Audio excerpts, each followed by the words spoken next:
Hello friends, welcome back. अब हम इस मॉड्यूल में देखने वाले हैं डाइजेशन ड्यूोडेनम के अंदर। तो ड्यूोडेनम के अंदर जब डाइजेशन शुरू होता है, जैसे ही फूड ड्यूोडेनम में एंटर होता है तो फूड हमारा स्टमक से आया है। अब स्टमक में पीएच 1.4, स्टमक को प्रोटेक्ट करने के लिए उसके अंदर मैकेनिज्म होती है, जो उसकी म्यूकस सेल्स होती है वो बहुत ज़्यादा मात्रा में म्यूकस निकालती हैं, जिससे जो HCl है या जो लो पीएच है उसकी बॉल्स के ऊपर कोई भी इफेक्ट नहीं हो पाता। पर जो हमारे ड्यूोडेनम की बॉल है वो थिन होती है और उसमें इतना ज़्यादा म्यूकस भी नहीं पाया जाता। तो जैसे ही इतना एसिडिक खाना जब ड्यूोडेनम में आएगा, ज़्यादा लंबे समय तक रहेगा, तो ड्यूोडेनम की बॉल को रप्चर हो सकता है या फिर उसको डैमेज हो सकता है। तो उससे बचाने के लिए क्या होता है कि जैसे ही फूड एंटर करेगा हमारे ड्यूोडेनम में, तो हमारा गॉल ब्लैडर से बाइल जूस निकलेगा। तो बाइल जूस निकलेगा तो ये क्या करेगा, ये दो काम करेगा। ये दोनों काम आपको याद रखने हैं। क्या? ये पीएच बना देगा 7.4। तो 7.4 पीएच हो जाएगी, मतलब ऑलमोस्ट न्यूट्रल या थोड़ी सी बेसिक पीएच हो गई हमारी। तो वो अफेक्ट अब नहीं कर पाएगी हमारी बॉल को। और साथ में क्या करवाता है, इमल्सिफिकेशन ऑफ फैट। इमल्सिफिकेशन आप ऐसा समझ लीजिए जैसे फैट की बड़ी बड़ी ड्रॉपलेट्स हैं, तो उनके ऊपर जो एंजाइम है वो काम नहीं कर पाते। तो क्या करते हैं कि उनकी छोटी छोटी ड्रॉपलेट बना देते हैं और हर ड्रॉपलेट के आसपास एक वाटर की कवरिंग रहती है। तो उस प्रक्रिया को अपन कहते हैं इमल्सिफिकेशन। अगर आपको अपनी डेली लाइफ में देखना है तो क्या करिए, कुछ थोड़ा सा पानी लीजिए और कुछ बूंदें लीजिए आप ऑयल की, और उनको जोर से शेक करके मिला दीजिए। तो वो जो ऑयल है वो वाइट कलर का हो जाएगा। हम उसको बोलते हैं कि इमल्सिफाई हो चुका। जो हमारा ऑयल है वो इमल्सिफाई हो चुका। तो अब इमल्सिफिकेशन करने के लिए या तो फिजिकल मेथड्स होते हैं, जैसे कि हमने इसको मैकेनिकली रब किया तो वो हो गया, या फिर उसके लिए केमिकल मेथड्स होते हैं। तो जो हमारा बाइल जूस है उसके अंदर बाइल सॉल्ट्स होते हैं, तो वो केमिकली जो हमारा लिपिड है, जो फैट हमने खाया है, उस फैट को इमल्सिफाई कर देता है। आप सिंपली ऐसा समझ लीजिए कि बड़ी ड्रॉप थी, उसको छोटी छोटी ड्रॉप्स में कन्वर्ट कर दिया ताकि उसके ऊपर कोई भी एंजाइम या फिर लाइपेज एंजाइम काम कर पाए। ठीक है, तो हमारा बाइल जूस का क्या काम हुआ, 7.4 पीएच कर देना ड्यूोडेनम की, ताकि ड्यूोडेनम जलने से या फिर डैमेज होने से बचे, और इमल्सिफिकेशन कर देना किसका, फैट का, ताकि डाइजेशन हो जाए। अभी मैंने आपको पिछले लेक्चर में बताया था कि डाइजेशन, जो फैट का डाइजेशन है, ये हमारे स्टमक में बहुत कम हो पाता है। क्यों हो पाता है? क्योंकि वहाँ पर इमल्सिफिकेशन नहीं हुआ, इमल्सिफिकेशन अब हुआ है। तो अब डाइजेशन है जो फैट का वो अब बढ़ेगा, पहले कम ही रहता है। इसीलिए मैंने कहा था कि प्रेफरेंस आपको किसको देनी है। स्टमक के अंदर का डाइजेशन पूछा जाए तो फैट और प्रोटीन में से आप किसी को एक को चुनेंगे, तो किसको चुनेंगे, प्रोटीन को। ठीक है, तो यहाँ के बाद अब फैट के ऊपर काम शुरू हो सकता है। लेकिन उससे पहले जो बाइल जूस हमारा आया ड्यूोडेनम में, उसने अपना काम किया। इसी के बाद पेनक्रियास जो है, पेनक्रियास अपने एंजाइम्स ड्यूोडेनम में निकालेगा। मैंने एनाटॉमी में आपको कनेक्शन बताया था कि गॉल ब्लैडर और पेनक्रियास किस तरीके से ड्यूोडेनम से जुड़े होते हैं, आप उस लेक्चर में देख सकते हैं। तो पेनक्रियास अपने एंजाइम्स निकालेगा। तो जो शुरू के जो 3 एंजाइम्स मैंने लिखे, ये पहली बात तो ये कि जो 6 एंजाइम मैंने लिखे हैं ये एनसीईआरटी के एंजाइम्स है, इनको आपको कंटेस्ट कर लेना है, याद कर लेना है। ठीक है, तो जो शुरू के जो 3 एंजाइम्स मैंने लिखे, ये तीनों प्रोटीन के ऊपर काम करते हैं। जो पैनक्रियाटिक अमाइलेज है ये कार्बोहाइड्रेट के ऊपर काम करेगा, लाइपेज लिपिड या फैट के ऊपर काम करेगा, और न्यूक्लियस एंजाइम काम करेगा डीएनए और आरएनए को डाइजेस्ट करने में। ठीक है, तो जो हमारा ट्रिप्सिनोजन है, प्रोकार्बोक्सीपेप्टाइडेज है और कीमोट्रिप्सिनोजन है, ये इनएक्टिव फॉर्म में निकलते हैं, इनको एक्टिव किया जाता है। आप एक ट्रेंड देख रहे होंगे, मैंने स्टमक में भी बताया था कि पेप्सिनोजन और प्रोरेनिन, मतलब वो भी हमारे इनएक्टिव फॉर्म में निकले तो उनको बाद में एक्टिव करना पड़ा था। तो आप याद रख लीजिए कि जिन एंजाइम्स को प्रोटीन के ऊपर काम करना है वो जब सीक्रेट होते हैं तब इनएक्टिव फॉर्म में होते हैं। एक्टिव कब होते हैं? जब वो उस ऑर्गन के अंदर आ जाते हैं। जैसे कि स्टमक से जब पेप्सिनोजन निकला तब वो इनएक्टिव था, पर जब वो काम करने लायक बना, HCl ने उसको एक्टिव बनाया और पेप्सिन में कन्वर्ट किया। इसी प्रकार से जब ये निकले तब ये तीनों भी इनएक्टिव थे और फिर उसके बाद एक्टिव हुए हैं ड्यूोडेनम में आने के बाद। ठीक है, तो प्रोटीन पे काम करने वाले एंजाइम्स इनएक्टिव फॉर्म में निकलते हैं, एक्टिव बाद में होते हैं। किसने एक्टिव बनाया इनको? एंटेरोकाइनेज ने। किसने? एंटेरोकाइनेज ने। ये इंटेस्टाइनल जूस का कंपोनेंट है। इंटेस्टाइनल जूस को अपन बोलते हैं सकस इंटेरिकस। सकस इंटेरिकस, तो उसका एक पार्ट होता है, उसमें रहता है एंटेरोकाइनेज। यह एंटेरोकाइनेज काम करेगा ट्रिप्सिनोजन पर और ट्रिप्सिनोजन को कन्वर्ट कर देगा ट्रिप्सिन में।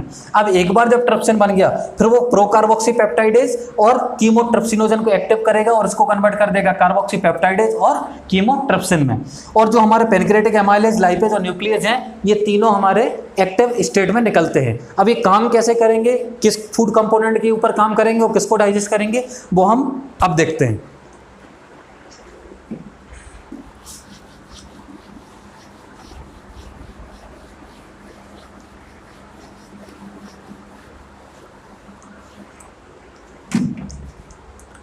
तो जो हमारे स्टमक में जो चीज़ें बनी थी वो क्या बना था, जैसे जो हमने प्रोटीन खाया था तो 3 चीज़ें बनी थी। क्या क्या?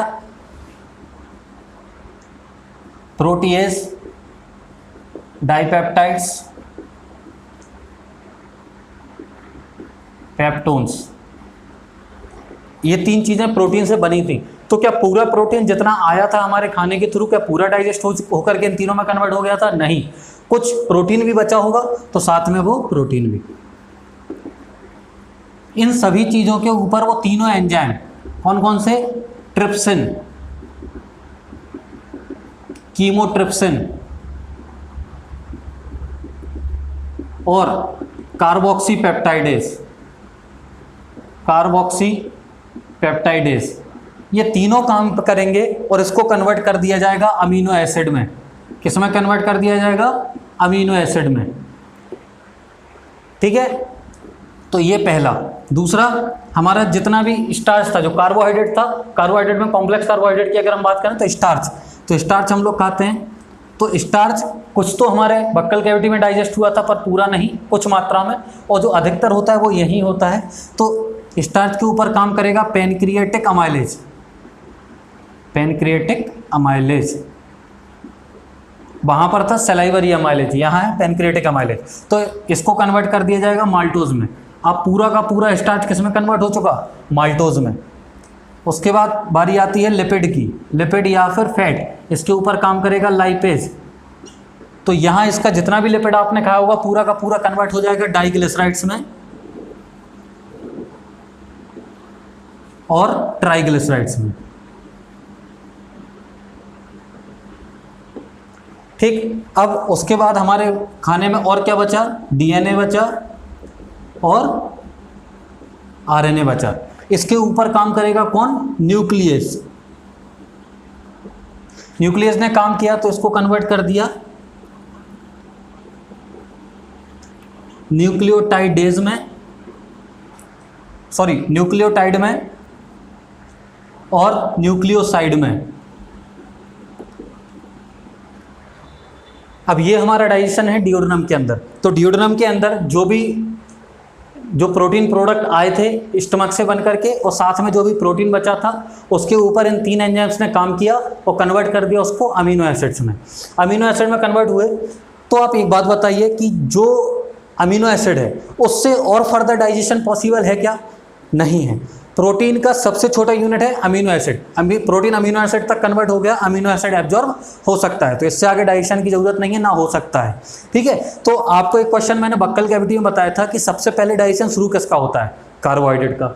और अगर आपको इसके हिसाब से देखना पड़े कि सबसे पहले डाइजेशन खत्म किसका होता है, तो प्रोटीन का। तो कंप्लीशन सबसे पहले डाइजेशन का किसका होगा? प्रोटीन का। और स्टार्टिंग सबसे पहले किसकी होगी? कार्बोहाइड्रेट की। ठीक है, तो अब उसके बाद स्टार्च है, तो स्टार्च के ऊपर पैनक्रिएटिक अमाइलेज ने काम किया, कन्वर्ट हो गया माल्टोज में। क्या अभी स्टार्च पूरी तरह से डाइजेस्ट हो चुका है? माल्टोज हमारा मोनोसेक्राइड है, डाइसेक्राइड है? डाइसेक्राइड है। तो अभी इसका डाइजेशन बचा है, आगे होगा। जो लिपिड है, लिपिड का जो हमारा प्रोडक्ट बना है वो डाइग्लिसराइड बना और ट्राइग्लिसराइड बना। क्या ये हमारे फाइनल प्रोडक्ट्स हैं? नहीं है। फाइनल प्रोडक्ट हमारा फैटी एसिड और ग्लिसरॉल होता है। तो अभी इसका भी डाइजेशन बचा है। आरएनए और डीएनए के बाद हमारा बना हुआ है न्यूक्लियोटाइड और न्यूक्लियोसाइड। क्या ये पूरा डाइजेशन हो गया? नहीं हुआ। साथ में अभी इसके जो कंपोनेंट रहते हैं, 3 component, nitrogen base, pentose sugar और फॉस्फेट ग्रुप, उन तीनों में कन्वर्ट करा जाएगा अभी इनको। उसके बाद डाइजेशन कंप्लीट माना जाएगा। तो वो डाइजेशन कहाँ पे होगा? जियोजेनम और इलियम में, मेनली जियोजेनम में। इलियम में मेनली क्या होता है? एब्जॉर्प्शन। तो अब अभी ये डिओडेनम के अंदर डाइजेशन हमने देखा। अब जो बचा हुआ डाइजेशन है वो किसके अंदर होगा? स्मॉल इंटेस्टाइन में, मतलब जियोजेनम में या फिर इलियम में। ठीक है, तो इसके अगले जो लेक्चर है उसमें हम देखेंगे जितना भी बचा हुआ डाइजेशन है वो। धन्यवाद।